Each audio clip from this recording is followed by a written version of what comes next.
Hello everyone, welcome back to another episode of Dot the Aquatics. I'm Matthew. I'm Adrian. And this is his fish room. Today's episode, Adrian very kindly invited me to his place. I did, welcome. And we are going to aqua-scape this tank, and we're going to do it in a very special way. So I've brought some of the plants for the Substrate, and Adrian secured all the Hardscape. So we've got some bonsais here that Adrian has very skillfully wired up, and if you check out his channel you can see how he's done that. And I think we've got some plans for using these as out of water trees for the Scape. So if you want to think outside the box and do something different, this is definitely the video for you. Yeah, absolutely. I'm going to do different stuff on this one than we did on mine, just a different footage, so this isn't a boring video. Yeah, so if you've seen Adrian's video and you haven't seen this video, you're going to see completely different things. If you watch this video and not Adrian's, go check out his channel. His channel's way bigger than mine, so if you've found me before him, I don't know how, but you know, go check his stuff out. Thank you. Yeah. Awesome. Well, let's do it. Alright, let's get into it. Most important part of the process. Yeah, sorting out the substrate. It's good that you've got a supervisor there. And judging by how wide he is, he hasn't worked a day in his life doing any of the manual labour. No, he hasn't done actually. He doesn't mind getting involved in anything that's plastic. Like if he can chew anything, he loves it. Yeah. Even the plants you saw before. Yeah, no, Ziggy was very helpful ripping off a whole bunch of leaves off the swamp cypress. Weren't you, man? Hey, aren't you cute? Yeah. Yeah, I've made a new friend, have I? Oh yeah, once he likes you, he loves you. He's the sheriff. Yep. As you can see, every time something moves around, he's barking. Yeah. The importance of washing your substrate. Yeah, if you don't do it, you have to fill the tank many times.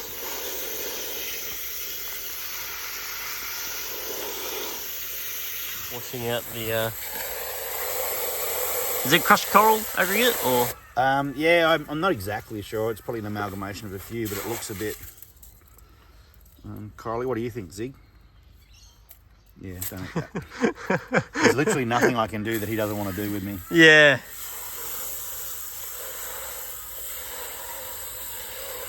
Oh, well, if you get into trouble, you know who to blame. Yeah, I do. So just filling in the bottom with some aggregate. Yeah, he's got the... And a helpful cardboard monster there. Yeah. Having fun, Ziggy? He's a nightmare. So I think we'll use those rocks, the ones with the holes in them, put the planks in. So the purpose of putting the like the sand down is just so that when you're putting the rocks in, you're not going to be breaking any of your glass. It's the last thing you want to do with an expensive tank. Isn't that right, Ziggy? And that's just doing some filming, and we were interrupted by Ziggy working with some of the it's Jag Aquatics. This one, instant hold aqua-scaping gel. Okay. I've used it before on the that little Ludwigia pond I showed you out the back. Yes. I know it works, and all you need to do is grab some sort of tissue or paper. So this is the secret sauce, is actually having some small amount of paper to help. It is, I reckon. Because if I had tried to do this, it would be glue absolutely everywhere, fingers stuck together, and the rock's still not in position. Well, that still might be the end result here. It was more like that. And then this one, I'm actually wanting to come up pretty high, I've decided. And then I can tilt that like... Yeah, I don't mind that angle. Okay, so all I want to do is squish a little bit of that in there.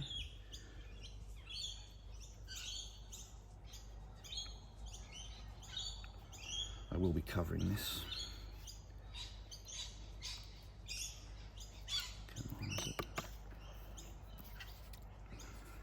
My old bosses were wrong. I make a great paperweight. I'm going to have to go and cut the end off that, sorry. Alright. Unfortunately. With a bit of finessing, Adrian's very skillfully worked out how to use all three rocks in conjunction and achieve the look that you're going for. Hopefully.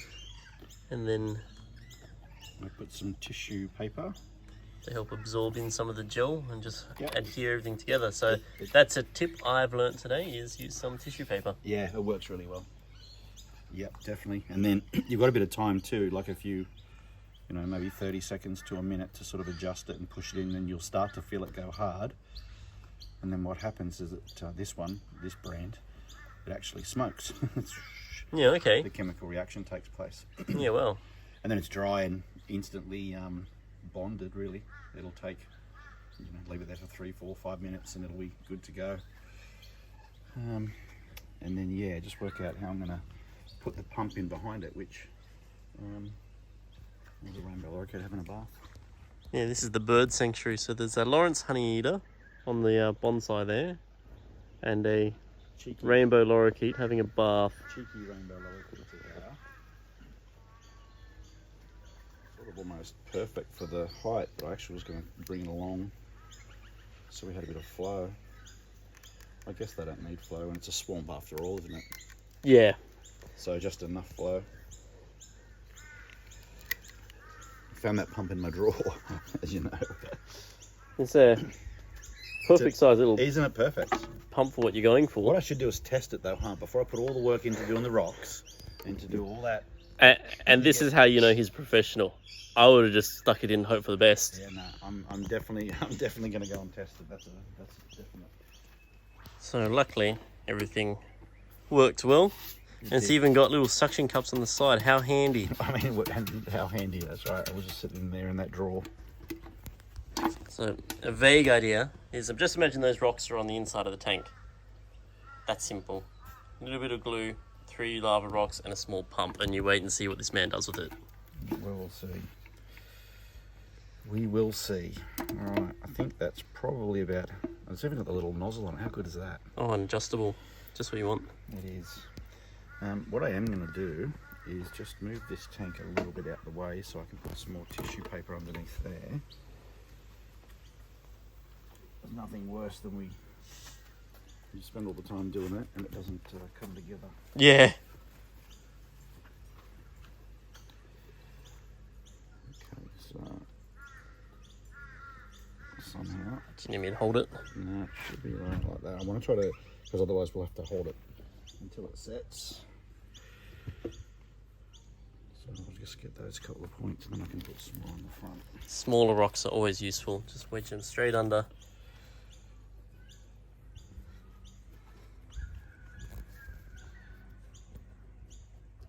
So do you find the tissue paper will then like solidify and stay there forever? Totally, yeah. Yeah, it's totally encased in the resin and it stays exactly where you put it. It's as hard as the rock and the resin. Yeah, that's a great little tip, because imagine trying to get 2 tiny points to stick together and just use some tissue paper and then pour the gel straight onto it. Yep. Have you ever tried it with like a more runny super glue? Yeah, and I've also tried the gel, and I've also tried paper towel with a thicker sort of consistency for that as well. That works pretty good. So I just happen to have tissues here today. Okay. So you found like this glue is the best way, like this particular type of glue, the gel glue, more so than a runnier? Yeah, I want to try the stuff from Jack's at Mount Aquariums, because he's got his own branded stuff, and he does heaps of rock work. So I'm expecting that to be good. Yeah, I'll have to go to his store one day and film all of his display tanks, because he's got some pretty good tanks there. Yeah, the ones from the show that he did settled in beautifully.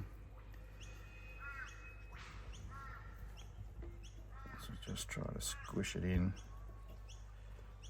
and it should go into all the holes in these rocks. It's kind of a bit like rock surgery. A little bit.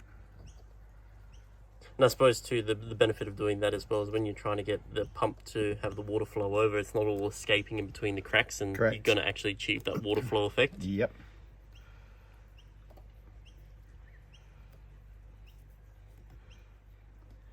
Temperature has a lot to do with the time it takes to set. So hotter makes it set faster? Yep. And being that it's still technically winter. Yeah. And in the shade. It may take a little longer, but yeah, that's the usual process. I mean, hell. I can see the smoke coming off it there now. Yeah, I can see it too. Say even them sitting this way is still pretty good. I mean, it's if you're breeding something like Crebensis or a Pistos and had it set into the tank like that, that'd be great. Yeah. Not so much for getting, you know, swamp cypress roots through them, but you know. No, this is true. As soon as I started recording it, the smoke disappeared. Yeah, it does. Yeah, always. That's a much better camera, isn't it? Yeah. So the finer points for this. So we were going to have the pump originally where the elbow joint is here, but for terms of maintenance, having it in the corner will make it a bit easier. So we're just trying to finesse it in and make sure that it's still easily accessible with the rocks all on top. And I can hide it. Yes. Because I don't want to see it. Unlike my last aqua-scaping video where I just assumed, you know, everyone's just going to have to deal with the fact there's a power head filter there. Eventually the ballast area will hide it. Well, that's true if it's set up right eventually. Well, so I think I'm just trying to work out the to get these rocks stable and at a height tall enough out of the tank. So I've got some little bits of sandstone that I just whacked with a hammer. Going down as like some foundations perhaps. Take them out there.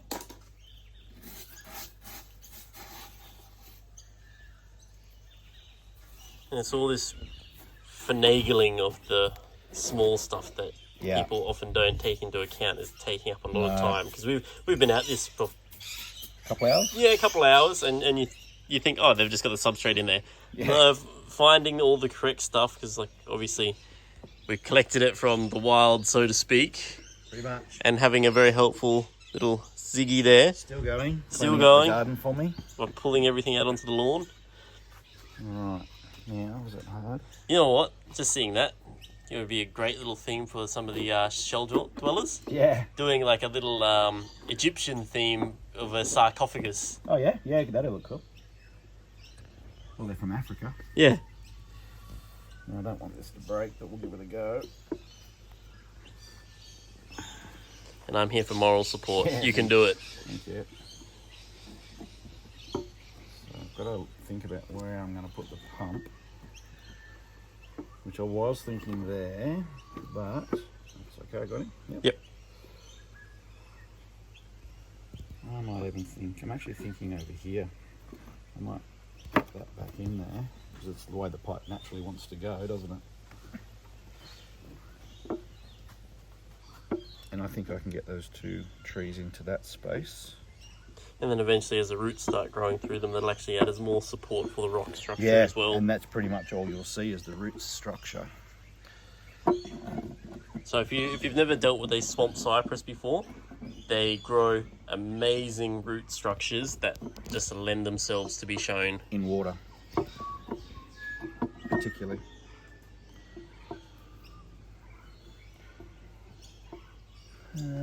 Luckily I've got some rocks at hand. I grabbed a whole heap of small ones too. Okay, how's that go? Close enough. Not good enough though. Close but not quite.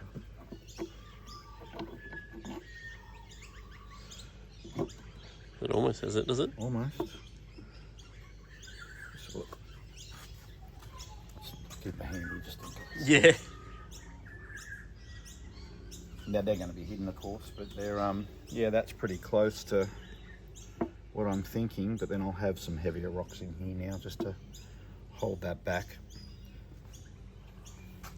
I think the waterfall over here. I'm a bit partial to that. So take note. That's how it will start. Just some substrate and some rocks kind of floating in the center. It looks a bit rough, doesn't it? Yeah. So Adrian has acquired some absolutely stunning pieces of rock. Yeah. They are. This could you could do a little nano tank just around this one piece of stone. Look at that. Just the texture. And then underwater as well. All the colours that's actually on there now are just going to pop that much more. Won't they? and it's not too dissimilar. Again, I'm going to cover most of that stuff with moss and bits and pieces, so you're not going to really see it. But that, if I could work that into the as the edge, then you could see it, would be great. So.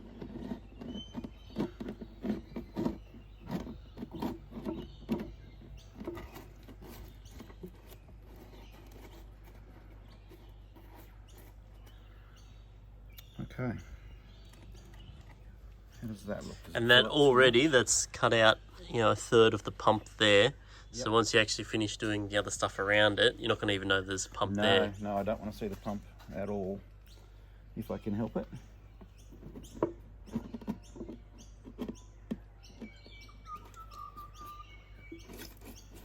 So we are filming outside on a table.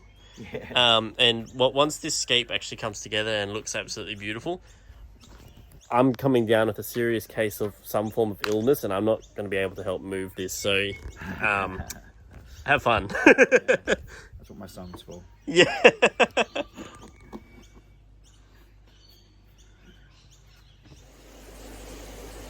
Tiny little white clouds. Problems in production, trying to have to move these couple of tanks to get the aquascape in. There's one of those. There it goes.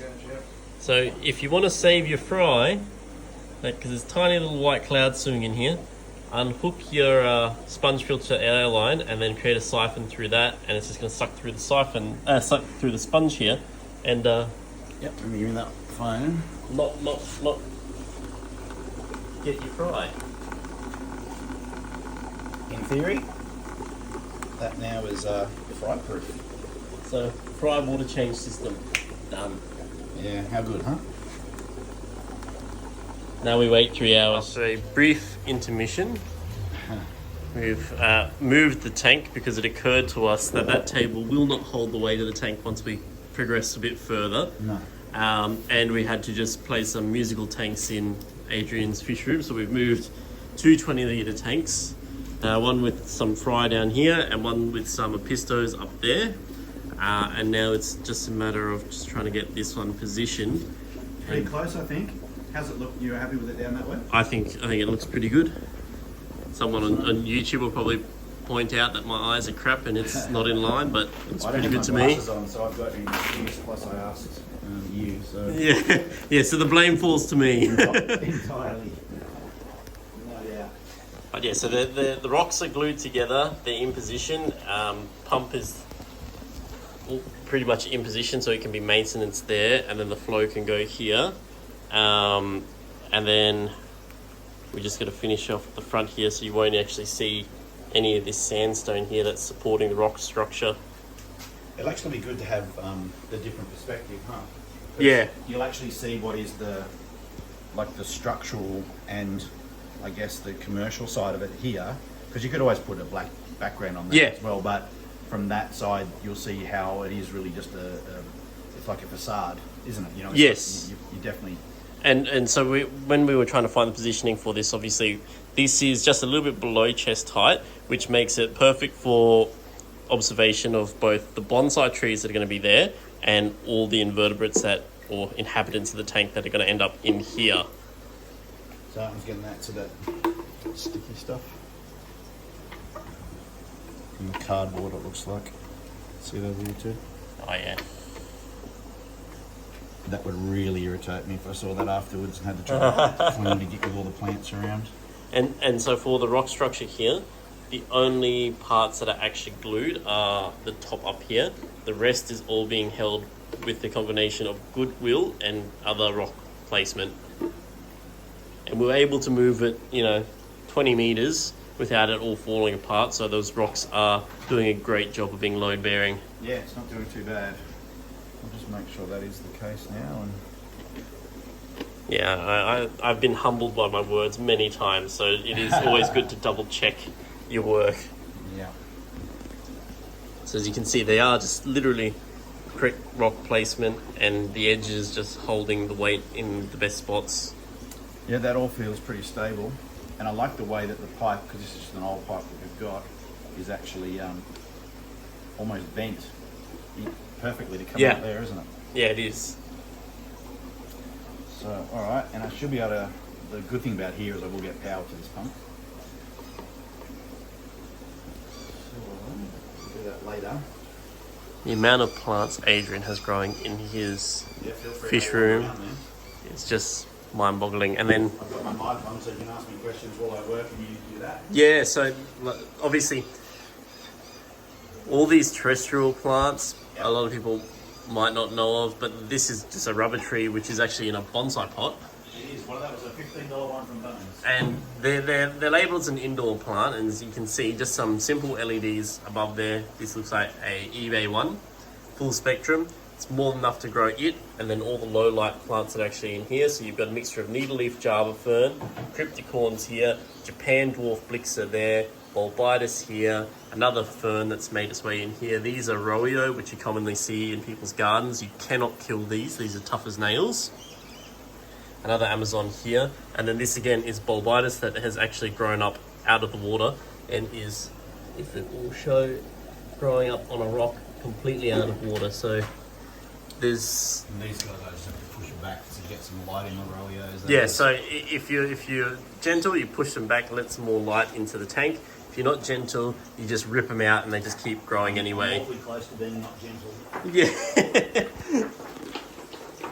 Then in with the rosy bulbs here, a whole bunch of narrow leaf Liguigia, and as you can see, if it gets enough light, they get the nice bronze growth on there, and then where it's getting less light, you'll get all this really nice green growth at the back there. So if you want to add some colour and some dimensions to your tank, just Liguigia is a really good one. Give it some intense light or some soft light, and you'll change the way it grows. And as it goes closer to the surface, again, leaves become a bit more rubbery, leaves will turn green, and I actually get yellow flowers on them. And red root floaters. Oh. You want any of that? You run over. Huh? Christmas moss all in here. Crested Java fern.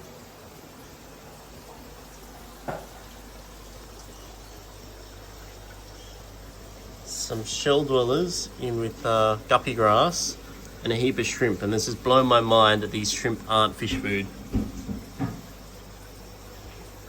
And Adrian was just showing me this tank before, so this is a tank that's full of really nice low light plants. So these would be considered all low tech plants. So you've got Anubias up here, which is growing really tight and compact. It's a swasitang growing here. Whole bunch of different crypts growing along here. So this big one here is also a crypticorn. So this is Crypt Valensi, and you can see this one that's coming up here is actually a runner sent from the back. So if you want some really easy low-tech plants for your tank, and you're not going to have a lot of light on there all the time, crypts are your friend. You can get them in all different sizes, so you can have a carpet of them like that, or some really big ones to screen out the back, and then just mix it in with some swasitang, some Java fern, and some Anubias, and you can create a really great scape. The thing that's also blowing my mind, so that's a red lotus here, a red tiger lotus here, and it's not exactly getting a lot of light, and it's still growing really nice and lush. So Adrian, do you have any soil in any of your tanks? It's mostly either the coral sand or just the bunny sand. And this tank has got, I think, a little bit of aqua soil that I had like as an underlayer, and then I put sand over the top of it. But I've noticed all the aqua soil coming to the top. If you go back in some of my videos, you'll see that was all just sand. I'm sure the shrimp are digging it up. It's crazy. Yeah, well. Yeah. So, but no, not necessarily in all my shrimp tanks. I do, but planted tanks, no, just the bunny sand. Yeah, okay. I don't use root tabs, and no, I don't use fertilizer. Okay, so yeah, so a little bit of aqua soil goes a long way, and once you got your tank really well cycled, it's already, culturing the beneficial bacteria at the root level that they can obviously still get enough nutrients to grow like crazy.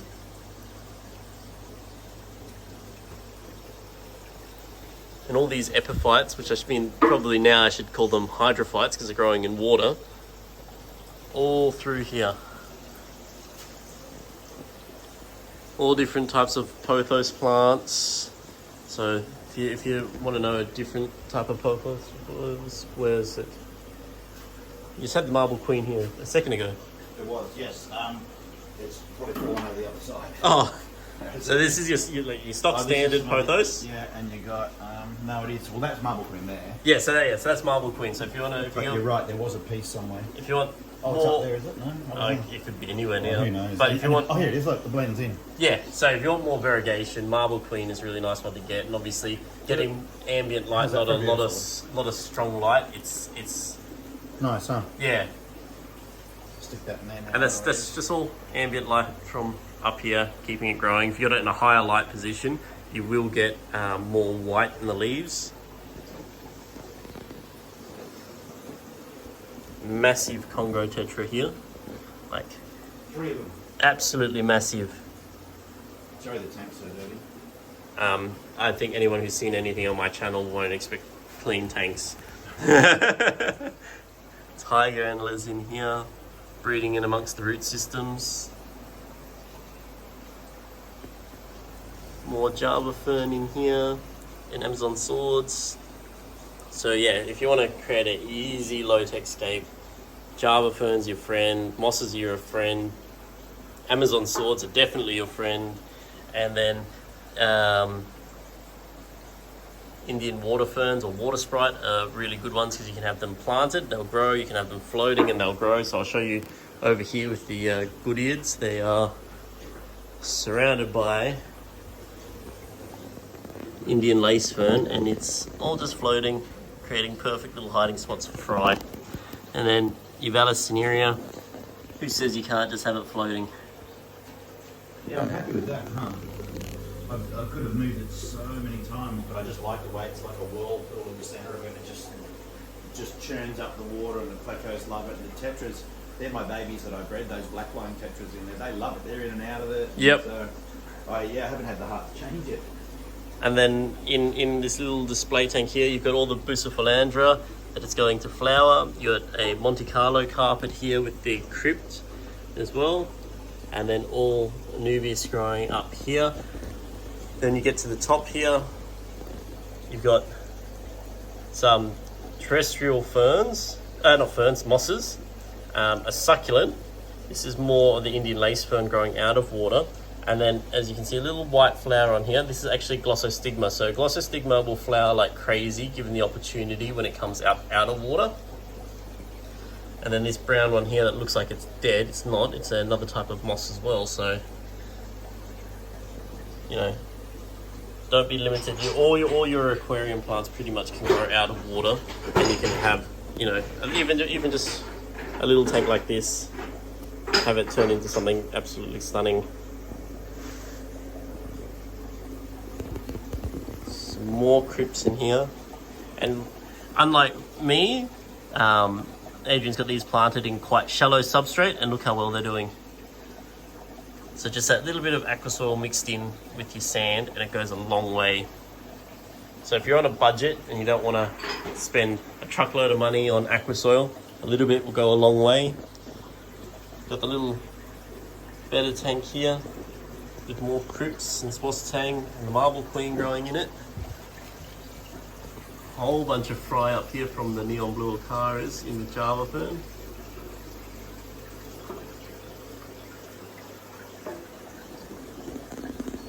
And this is what back of this scape, this is what it looks like.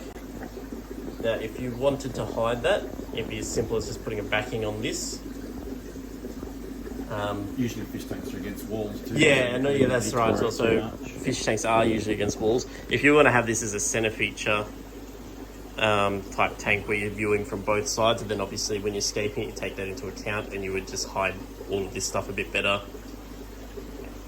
And then they probably take some minor adjustments, especially if you're using stuff with holes in there. So you just feed the tubing in a different way, and you can have it more as a spring look than a little fountain. Crucial point in the development. We have. So my decision, right, is what rocks to use. So we've got two types. We've got the holy, you know, the volcanic rock with all the holes in it for the shrimp, which I love. I absolutely love. And look at that stuff down there. It's not wet. You can see the all the porous, yeah. So it will match in pretty well with this, which I also want to cover mostly. But I don't have any large pieces to fill the middle, but I'm going to fill a lot of the gaps with Sawasatang, so you're not really going to see it. So that's the choice of one. The other are these ones. I've got heaps of flat, smooth ones. So, and to give you an indication of what that looks like, come out here. Yep. Because I wanted to show you this one. So, this is pretty much, this is just a blue terracotta bowl. You can see the edge here.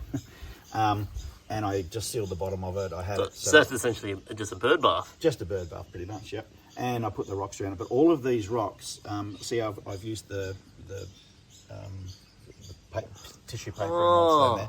But I've put them together so you can sort of build the shape, and they're starting to come apart at the moment. You see this one's come out of here, which needs to go back in with silicone, but it's because there's so much heat, it just gets so hot out here. So I'm going to probably refix some of this up and make this more of a cactus garden, but that is full of orange cherry shrimp, would you believe? And look at the Ludwigia.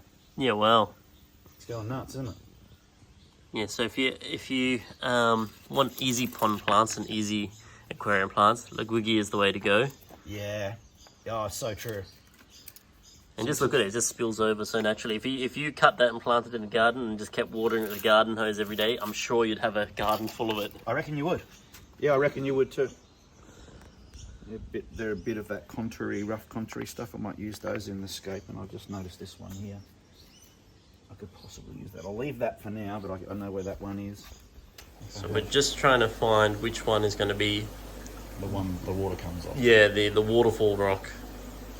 I'm sort of thinking that one. I like the front of it too, look at that. Yeah, that looks nice. Yeah. So if it gets a nice trickle down there, it'll... Yeah. And we'll have like the Monte Carlo out there, and yep. We've got growing over it, and I'll put some Java moss or some Sawasatang there. It grows brilliant. So actually it's probably quite fitting. So the plants that we've selected, so obviously we've got bonsai trees going in here, but then we've got another Japanese plant, Japan hydrocotyle, going in, and it's a mini clover, so it's just going to add some scale to this. Yep. Completely unintentional, but you know, we've done it. Yeah, it works well. So I think I'm going to put a little bit of glue on some of these spaces. Yep. And then, I think then we'll work the underneath of that shelf, and then I won't fill that space up yet because I want to be able to put the roots in and pull the roots through. Yep. And then I can put that on top, essentially like cover it, like a covered door. Yes. And then, then we're back into some planting stuff. There won't be a heap of planting. We're just going to have it, like it's a swamp type feel. Yep. So we'll try to have some marginal plants. I'll grab some of that little wood gear up there. I think you even want to do a video at some point, don't you? Just coming around and just trimming stuff out of my place. Trimming stuff out of here, because everything that's overgrowing in here, they're all things you can grow. Yeah, and you're more than welcome to do that. All right, I'll go and get the glue. So he's using some of his tissue magic to hold on these rocks again. Yeah. So we may see some smoke from the tank, and that's a sign that it's succeeding. Yeah, correct. I actually do need to point out that I've done everything so far without my glasses, which is, it's mostly just blurry. Yeah. So I think they're tissues, it feels like. As long as the right blurs are going to the right position, it's all good. Pretty much. Speaking of which, I think I will go and get my glasses, but I'm happy with that. You reckon that's a good height for the... Because if we keep the trunks up, which we do, we'll keep them up quite high, and I'm going to put some more smaller rocks here and some of that terrestrial moss and stuff. Yeah. So they'll be about there. Yeah, because that'll be perfect. So to create the waterfall, obviously the water level's not going to be all the way up to the brim. So you're going to get a little bit, and then obviously this being nice new glass, it'll clean up really well. This is going to show everything. If we can make that the overhang, because it'll come down, it'll come down, I reckon it'll spill up over here, spill down here, and drip off here. I think that's perfect in there. Yeah, so when you're seeing it from this angle, you can really see, when I was filming it from before, you're not really seeing where it's going to go, but as you see it front on, you can really see that groove that the water will just follow all the way through. I'm thinking I might even just hit that with a chisel, and we'll see though. Okay.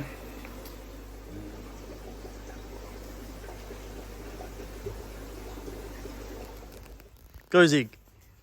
Yeah. Gotta clean that up before.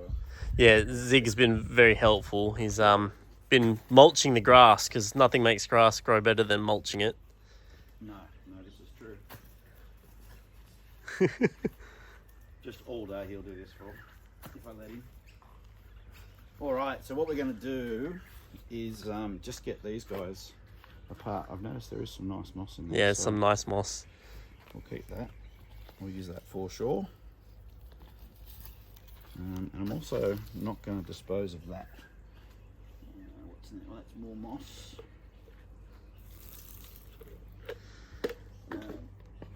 So, yeah, this stuff I want to... This is a little bit too small, but that one you just pinched off then is a perfect way to actually grow swamp cypress. You just get a little bit bigger than what this is. Yep. Stick it in some water. It may turn brown, but more often than not, it's just going to root out. Yeah, they are pretty good to propagate, aren't they? So...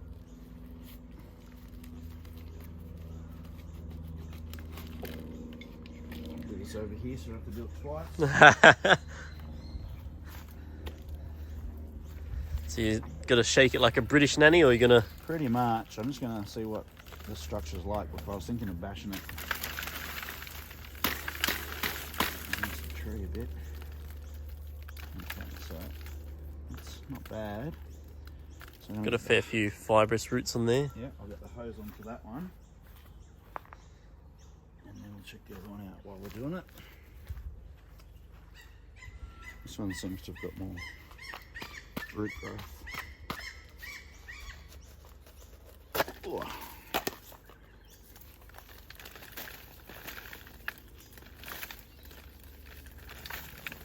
So luckily we didn't break the tank when we were moving it, but had we done that, we would have had to use a slightly smaller tank. And if it was needed, you can actually combine bonsai through air layering or grafting to make one bigger bonsai. I didn't turn that on, did I? I always do that.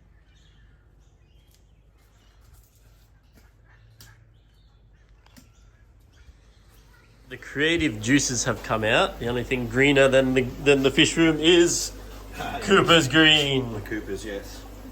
So This won't be on my channel. no, so this is how all artistic creations come, is with some creative juices. I like to believe mine's wholesome, but it's not. I know it's Now, I'm not partaking because if I do, that clock's not going to be the only red-faced thing in here. Asian glow does affect people from a couple generations.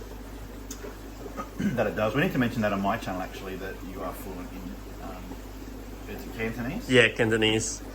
Yeah, blew my mind when you first told me and actually spoke fluently. Yeah, I think the more shocked people were the people at the auction. Yeah, I reckon you don't. Actually, you could probably do a. You know how there's the channels that people go around and they order in restaurants. So like, Yeah. white fellas like you and me, but they speak fluent whatever that country's Yep. dialect is. No one expects the ginger beard. No. Why don't you do that, but with a slight, a different slant on it? You've still got creative juices. Yeah. But go to all Asian nurseries. Yeah. That'd be brilliant. I need to go for a tour of Singapore because they got some amazing aquarium plant nurseries there. It would blow people's minds. So I've been to Singapore, the bonsai. In fact, if I've got some of the shots of the bonsais, I took some really good shots for way back in the old days with the old film cameras, wind the film. I went there for my honeymoon with Mrs. Fishroom. So the bonsais were incredible. So we took a train. I think it was like an hour and a half out of Singapore at the time to this beautiful garden. It was an Asian. I think it was a Chinese garden in Singapore. Yep. But it was spectacular, and the spiral staircase and stuff. So if I've got a few, I'll send them through to you. But they were, that was an incredible place. So for you to go and do something over there, that would be amazing. I'd watch that all day long. Anyway, back to it. I know you've got to go, and I've only got a couple of beers. So this root, you know how you're talking about the structure? Yep. So there's a couple of decent roots in there that I'm going to use to anchor in there. But to get to it, I need to get rid of all of this top stuff. Yep. So I'm going to be pretty ruthless, which, when it comes to bonsais, I guess it applies to fish keeping too, doesn't it? Particularly when you've got a cold stuff. That's a long root. I'm going to keep that so it goes down into the water. This stuff on top, you just be a little bit selective. And other than that, cut away.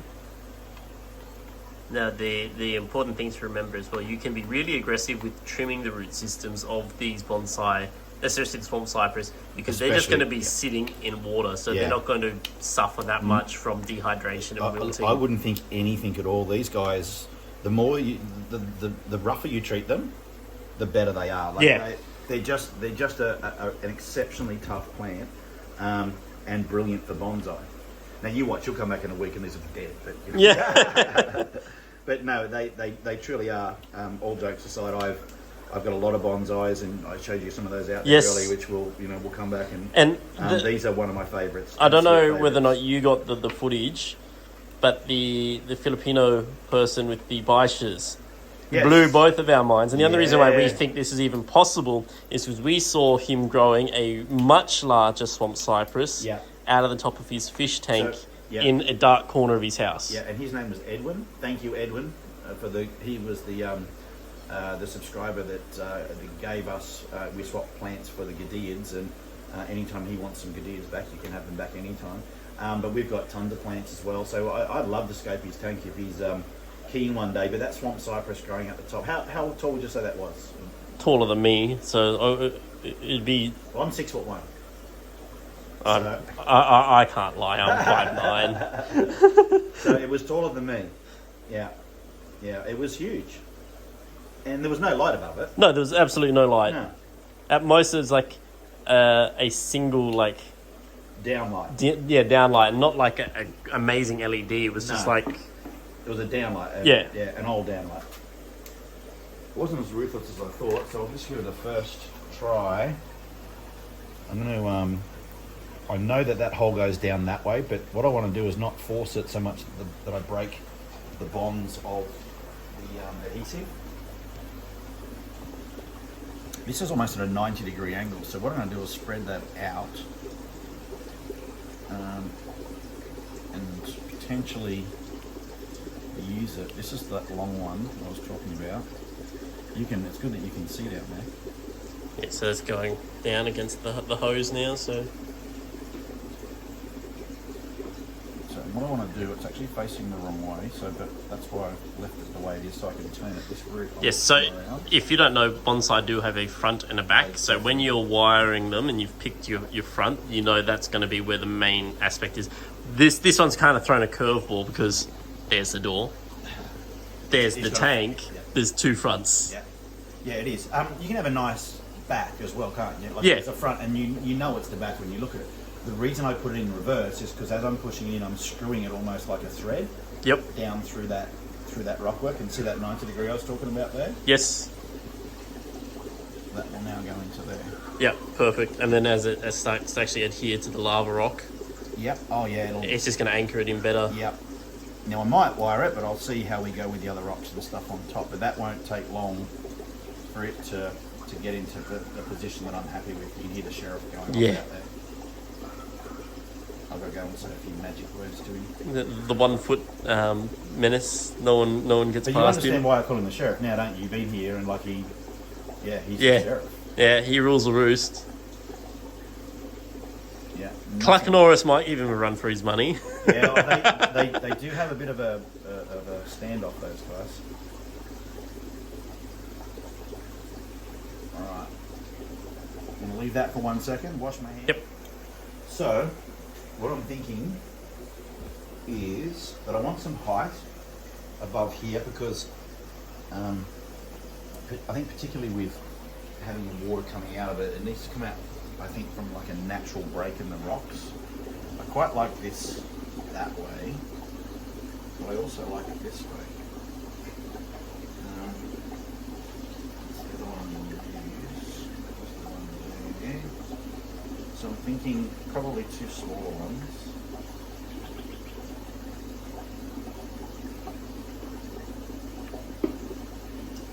And that will also give me a different angle and a different perspective.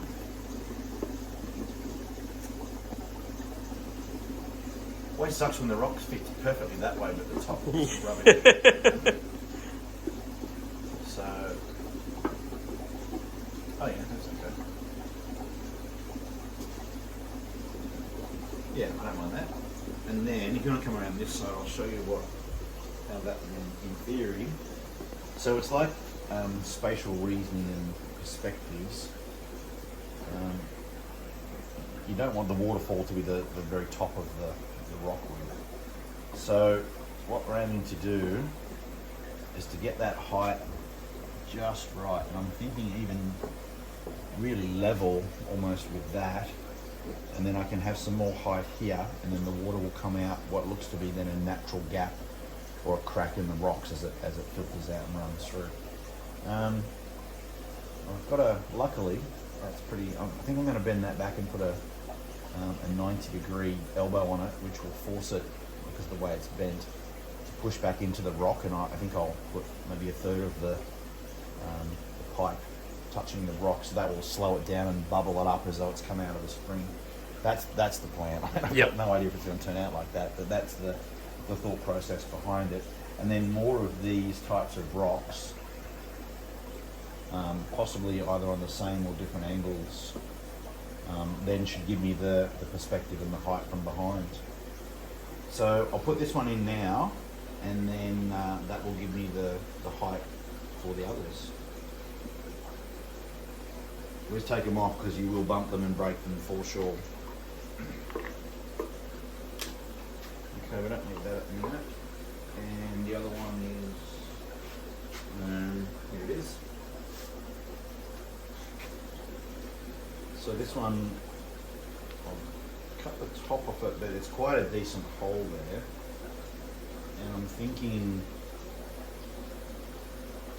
like that. So you'll see from the bonsai perspective, when a tree grows, it grows towards the light, and it grows towards the space. So this one, in theory, has been either knocked down or pushed down naturally, and it's just hanging, and then the weight of the tree will actually bend it over. And then to compensate, because it is the same tree, where it's broken off here, and that's the reason that's gone that way, is that this one will take off as the lead.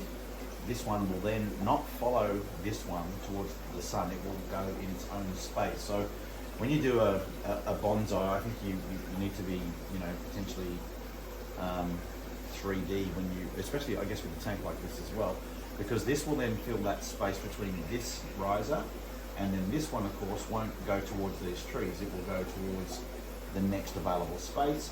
This one needs to be wired up or straightened up as well. So then I'll come around just so people can see what you're talking about, because in nature trees won't grow into each other because they don't want the competition. No, if anything they'll grow away from each other, which then of course gives you that broom effect, and then once they're leading far enough over, then the other trees, or the same trees, will then shoot the branches up this way. So it's to make it look as natural as possible, which I guess you could say is a very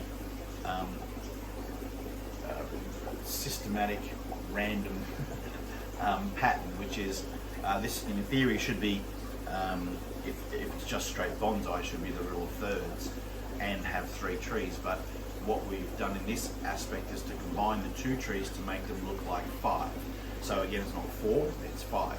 So with that, and depending on how the rocks go here, I could actually cover this completely to make it look like a 3rd tree, and that would still suit. But we're not doing a strictly traditional bonsai, so that's, so to do it that way. For people who don't quite understand what he's saying, usually for bonsai you wouldn't do this. You wouldn't use 2 trees because that's an even number. It will look wrong. Correct. So odd numbers. by wiring these the way they are, there's actually technically 5 stems to imitate 5 trees. Correct. Plus then these 2, you've actually then got 7 aspects to it, which is still an odd number, keeping it balanced by being unbalanced. Correct. So it's very random, but it's very systemized, isn't it? There's a very set process to it. But again, we're not doing bonsai, we're doing a bonsai tank. So yes, we can do what we like, really. But sticking roughly to that means it looks more natural each time. Okay, so I'm getting a bit ruthless with this. Should you say a bit rootless with this? Yeah, that's true. That's true. So.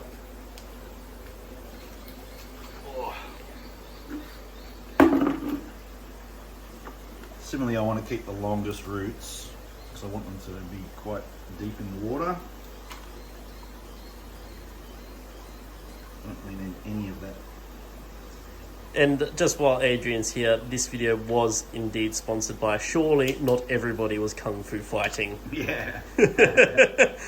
I did that for you, given your fluency in Cantonese. And my kung fu background. And your well, I didn't know that when I had the shirt, see, so you've only just shown me that video, which you should certainly post some of. But yeah, no, I had no idea about the kung fu background, so Yeah. that's a happy coincidence. There's a little bit of dirt in this, but that's okay, because it'll be above the water line. Those ones I want to go down.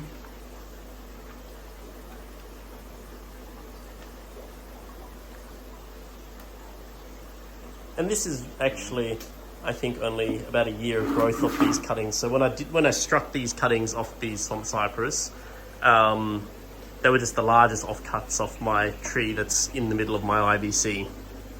And I just stuck them in water, and then when they started to develop roots, I put them into pots. How would you say IBC in Cantonese? IBC. It'd still be IBC. So you watch a lot of TV stuff, and then you have blah blah blah blah blah, IBC or whatever. Yeah. Yeah, like the Indian example I gave you. Yeah. So you watch the Hindi news, and then all of a sudden it's the da da da da English word da da da. But it also depends on where the loan word comes from. So a lot of Hong Kong Chinese, the loan words come from English. Yep. Where your mainland Chinese, the loan words actually come from Mandarin. Oh, okay. Yeah. So I'm going to have this fork going towards the 45 degree to give it some balance. As opposed to any... I don't want it going out to the back. In fact, another rule of bonsai is usually if the tree is going away from you at the end, it should come back towards you. So it's the front and the back aspect as well. So I'm reasonably happy with that. Get that root out of there. Have a look around this side. What do you reckon of that? I might put these over there. I probably need to spray these roots a bit, just to keep them. I think on camera, you can't truly appreciate what's actually in front of you. So because of the way the camera is, you can't actually get a true sense of scale. Yep. And actually how the trees look in here. So when we're finished, we're going to have to get some sheets or something to hold at the background so you can actually see all the definition in these trees.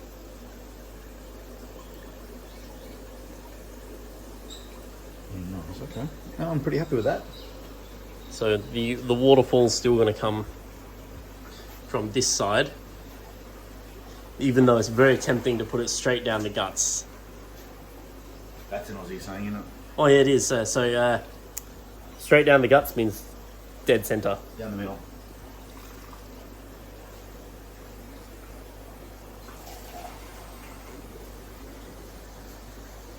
I don't want to kill these guys after saying how tough they were. Yeah. I too see you have been humbled by irony. Yeah. And Murphy's Law. Yeah. Okay. I want to go over there.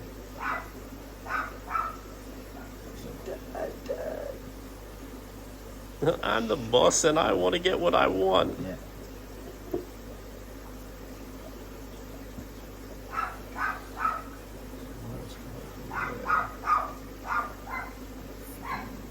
So the water fountain stone has been set. And as you can see, it's just above the rim of the glass. So you're going to get, no matter how high the water level gets filled into the tank, you're going to still get that little water fountain effect. That is the plan, huh? Some of the swamp cypress roots, and a bit like an Anubias, as they're left on here, they will develop more and adhere to the rocks and get more buttressy, and then eventually this will kind of clear up all this finer root structure there, and it'll move more down towards the bigger rocks and substrate level. Got a bit of a groove in it, maybe for the pipe to sort of... Yeah, big good cap over it. Wouldn't it? I need to cut. And I think it's actually nearly the same colour tone as the water fountain rock. Yeah. And the rust in it will bring it into the swampies when they... So the wire won't have to stay on these swamp cypress. That's just while they're training. And I think, how long would you say that the wire would take to set? 6 months. 6 months, yeah. After 6 months, you take it off. It may actually be a bit sooner, since these are sitting in water with true. live animals, so Yeah. they could actually speed up the growth process. Yeah, agreed. And what the idea is, you'll take the wire off before they actually cut into the bark, because as the tree is growing, it's going to expand out like that, and then that will slowly absorb the wire, and you'll get the really big scars on there for a couple of years until it grows out. I have learnt though too, you can actually scar them up that way, and then after 2 years, take it off, and they all look pretty crappy. In 2 to 3 years, they look amazing. Yes. And gnarled, and like it's actually not a bad thing to do if you're into it for the long term. Which Yeah, so if bonsai you should be. Yeah, that's right. So if you do end up scarring your trees, it's not the end of the world. You're just going to have to play the waiting game, and then they'll just grow out. Yep. Now, I want to be careful with that one, so a little tip on it. You do this when you do plastic pipe, but if it's old pipe, Yeah, give it a bit of a heat up. yeah.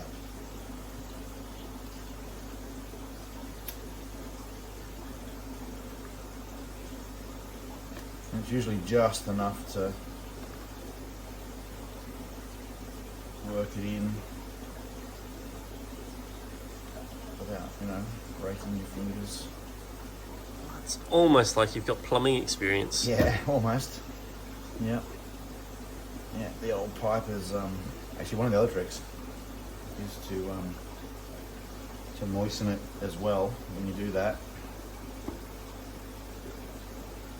But this is a smaller pipe. This is a 1/2 inch one fitting in a smaller pipe. And what actually makes it a lot harder too is you can't just rip the pipe out and hold it in a comfortable position to force No. it in. So you got to hold it at an awkward angle. Now what I'm thinking is to have it sort of down like that, and so it sort of comes up and sort of slowly is forced out, as opposed to shooting out at the end of the pipe. Yep. So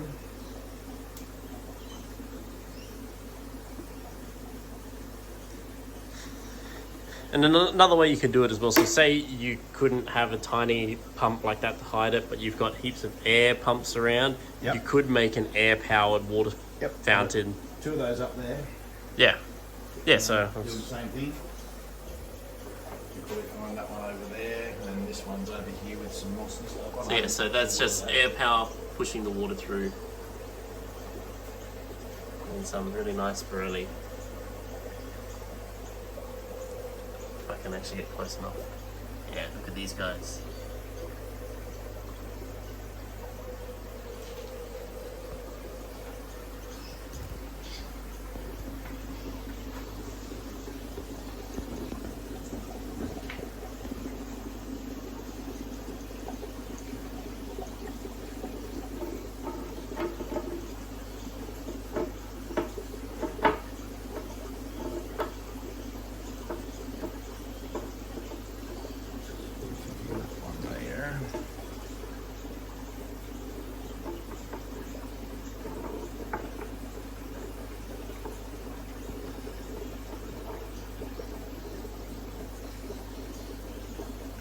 Suits that rock.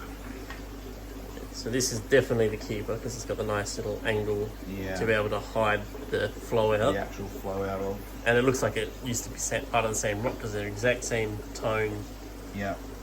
or hue of colour, I should say. So what I think I'll do is put those scissors.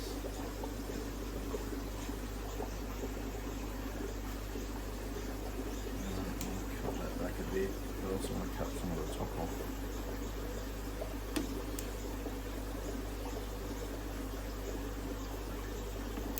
So the water can hit the rock.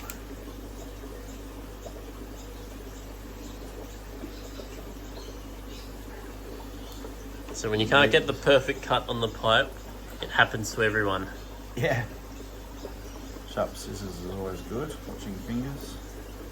Depending on who lives in your house, sharp scissors come at a premium.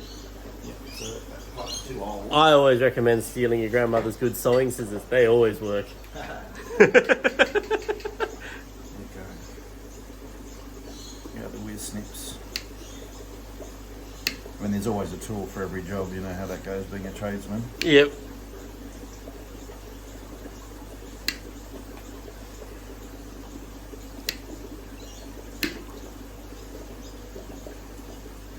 I don't mind it being a bit rough either, because it'll actually influence the way that it comes out. And I definitely don't want it sort of blowing out. I want it to almost just ooze out of between these two blocks.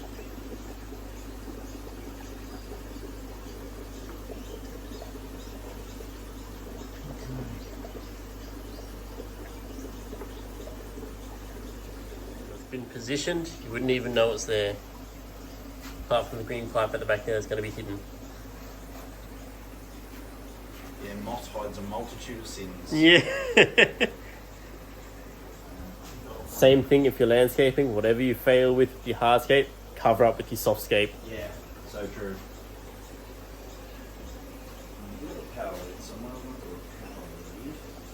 Just some minor adjustments to the bending of the branch there, but it's all coming in quite nicely. Yep. And it's just on time to test the pump. So we've got to add the minimal amount of water needed to do this, just because otherwise it's going to be a lot more difficult. So back here at Adrian's Fishroom, I got a nice little haircut since last time I was here, and Adrian has been very busy because holy crap, look how good this looks. So last time I was here, it was just this one fountain.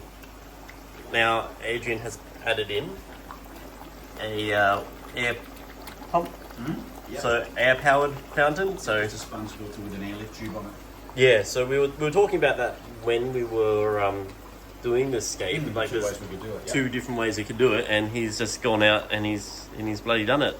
Look how good it looks. Yeah, I had I think 4 beers. Yeah. And See, it was late, and I thought I'm already in trouble anyway, so I might as well spend the afternoon, evening down there doing it, which is what I did. so that's the creative juices, the power of creative was. juices. Sponsored by Cooper's Green. Cooper's Green. So in the corner here, we've got Japan hydrocotyle, which will start to grow a bit crazy and grow up the rocks as it starts growing.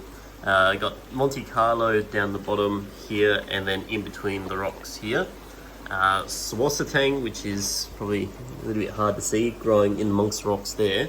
Then we've got, are these like Christmas moss and stuff like that? Or is it all Java that you've got on, in the water? Oh, so that's Java moss, yeah. Java moss here? Yeah, Monte Carlo. Monte Carlo. And that's that land moss. That I Yeah, got so from this my is farm, one that terrestrial. looks like a Physcidens moss, but it's actually a terrestrial moss. Yep. These ones here that look like reeds, they're actually dwarf hairgrass. So Exactly right. they contain. That was the container that I gave you. Yes, yeah, I was at your place and we did the yard work, and I took home and I grew up just under that light over there, actually, just on that tank over there. So Yes. I just grew it up there in a little plastic takeaway container. So this was like all of this was submerged grown, and Adrian and I very unwisely didn't film when we were doing the stuff at mine. But he got a just takeaway container with this stuff, which was at the time submerged grown. I think a bit left. Yeah. So, and all he did was he just left the lid on for a while with water in the container, so that it was still keeping moist. And then as it got used to being in a high humidity environment, you can slowly start peeling off the lid and get it used to being completely out of water. Yep. And now it's Yeah, it's great. as good as turf. Yeah, and it this whole container was completely full. It was just like this all the way through, like a lawn. Yeah. And it was turf. It literally was. I just pulled it out in sods and I put it into those spaces. So I left I washed the dirt off, but I left all the roots and all the rocks and bits and Yeah, pieces so you on can there. see how I grow them. I'll let you guys in on a little secret. Get a tub like that, or even the shoe tubs like that. But if you get the clear plastic, the sun is going to perish them. You put a handful of potting mix down the bottom, fill the rest up with sand, then put in plugs of the dwarf hairgrass all through the container, Do you want to see another way I've grown it? and then just leave it out in the sun and it will carpet. I literally just stuck it. I got that bit of root and I stuck it on the top of this timber, which is to cut off stump, and I put the Java moss around, which looks amazing as you have a look around that side. But you'll see, yeah, there's hardly any soil on this, and I just keep watering it every couple of days, and it's growing out like that grass, you know, on top of the Yeah, so you really don't need much to it. Now, a lot of plants can be attached to decor. They don't, strictly speaking, need to be planted into substrate. It just takes a little bit of finessing to get it right. So have a look around back here.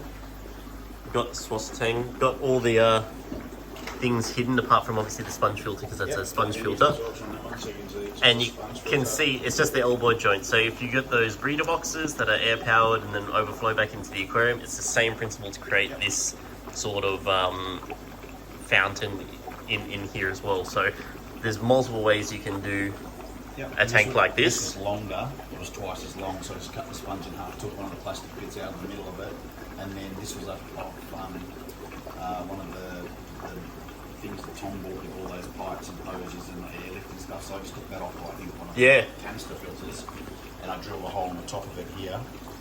So it's a 3mm hole for a 4mm air line, so it seals quite well. So if you wanted to do a no maintenance waterfall in an aquascape similar to this, that's all you'd need to do is a piece of pipe like this elbow joint, air coming in, just sitting in the water there, and it'll force the water through the pipe up and out, so you'd be able to do a no maintenance fountain, and you'd not need to have a power head, because obviously power heads will get blocked up eventually. You need to pull it out and service it. Yeah, the aim for that there is to be able to just squirt some water down. I'm going to put the tube that I've got and just blow in. I turn the pump off and then just blow anything that's poured out up in there. Yeah. But the aim is there's not much in the way of, floating bits and pieces. There's not too much roots, there's not too much dead leaf, there's not too much in there at the minute. So I think it'll take a while, and I've got it so I can actually just they're mostly resting on this timber. I can take those 3 rocks off and take the sponge filter out. So the rest of the plants might be moving them around and putting them back in if I need to. But I really, I sort of let my sponge filters go as long as they need to. It could be 6 months, 9 months, and then I'll, jump in. So you could potentially use that same method, having just the air stone and the little piece of pipe to keep your mosses moist if you're not going to be able to damp them down as well. Just have it hidden somewhere and just splashing up some. Yeah, for sure. Yeah, that little plant that's come up just since it's been in there. Whatever they use for the weed or something. It's probably a weed, knowing the maples, not the maples, the cypress I gave you in the pots where they were kept. Yeah, I thought about including this some way, shape or form because of the size it is. That's off my bonsai, just a cutting that I've just literally just cut off the top and drop that in there. But I'm going to use it to sort of blend the two, I think, because it would just get too big for that too quickly, whereas these will stay nice and small and pad them out. And I've got all the branches now facing down and wide down, so this will be a pad. Each one will have different pads, and I've got all of the any leaf that faces downward should come off, and any leaf that's on top should come off, and then they'll go sideways, and then you'll get the pads that come up, and then you just keep on pruning them as they grow. You might not be able to tell, but the glasses that Adrian's actually wearing, they're very special glasses. They allow him to see the future, because you look at this and you just see a bunch of twigs. Give it some time, and exactly as Adrian said, they'll turn into pads, they'll fill out, and they'll look just like trees. Yep. Yeah, it's probably where I got my patience from doing bonsai as well as fish, because it's like it takes years. So I have a theory. So there's a trend amongst us fish keepers that I've kind of noticed. Mm-hmm. All of our partners, strictly speaking, are very good looking, and some would consider somewhat high maintenance, and I say that just because we're all used to having very delicate, high maintenance and beautiful things that can fall to pieces at the drop of a hat. So we're used to dealing with that any day of the week, and that's how we get them. Well, I've been married 30 years, so you have to. I'm expecting this one, the Lubigia, to stick pretty close to these rocks. I'm not sure I'm going to do it, but I'm actually thinking of hedging this just with some bonsai scissors, so it just turns into a ball, or it might be, I think this is Sarissa, the other one with the little one, so I don't know how it will go in water as well, so I'm going to test it out and see, because if it does, I'll probably replace the Lubigia with some Sarissa, but I've got to get a grow light first, I think. So this Ligugia doesn't look like much now, but when Ligugia is growing out of water, it grows like a weed, and given a few weeks, this will actually carpet all of here, because when it's growing out of water, it's quite low growing. And when Adrian gets the grow light and exposes this to a little bit more light, it's going to flower like crazy. And look here, gets beautiful yellow flowers about that big, and it'll just be a massive yellow flowers on there. I think I've got some that are in flower at home, but seeing as it's raining at the moment, you can't really see now, but none of the flowers are going to be that visible. And then you got some red root floaters in here. So red root floaters love still water, so it's naturally just kind of found its way over to this side of the aquarium. Some beautiful sun-kissed or orange shrimp in here. And of course, to go with the Asian theme, there's some koi guppies, which looks stunning in here. So, I don't know about everyone else watching this, but I give this an overall rating of 100 out of 10. Well, it's better than the other way, I guess. And then some bonsai ornaments. Yep, I filtered the plants out there. Haven't told my dad yet. So if you're ever wondering where you can buy stuff like this, AliExpress usually has them available between, I think, $2 and $5 each. Yeah. Whether or not they arrive is another question, because sometimes you get some dodgy sellers online, but they give a great sense of scale. And if you didn't want to use these, even those now, I mean, even you go to any of the toy stores, the little fake animals that they've got really realistic ones now you could put in there for a sense of scale. Different size, different scale for that one. Yeah. So these ones are more hand-sized ornaments and gives a better perspective for here. And so that cutting of the bonsai that Adrian just showed before is from this one. Yes. Root over rock style, growing into a very shallow pot, and then just sit in some water and it's self-rooted. Yep. And if you ever get your moss and it dries out like this, don't worry. All it needs is to be rehydrated and it'll go back to being green again. Correct. So moss will dry out and look dead, and then as soon as it gets in contact with moisture, it will go back to looking like that. That's why when it rains, you see moss seemingly appear out of nowhere, because it was always there, it's just gone into dormancy. Yep, absolutely. So that's pretty much us for today. Big thank you to Adrian. So you should know his channel more than my channel, because he's got way more subscribers than I do. If you've enjoyed this, leave a comment and like. We've got more plans to do similar things. We've got to do some stuff in ponds as well, so if you want to see that sort of stuff, let us know, because we've got more creative juices than just this for what we can do with the ponds and IBCs. So I think there's some good times ahead. Yeah, all right. Well, thanks, man. It's been fun having you. I've enjoyed it totally. So it's been very cool. So we should do some more. Yes. We'd say goodbye to the sheriff, but he's gone on patrol. Yeah.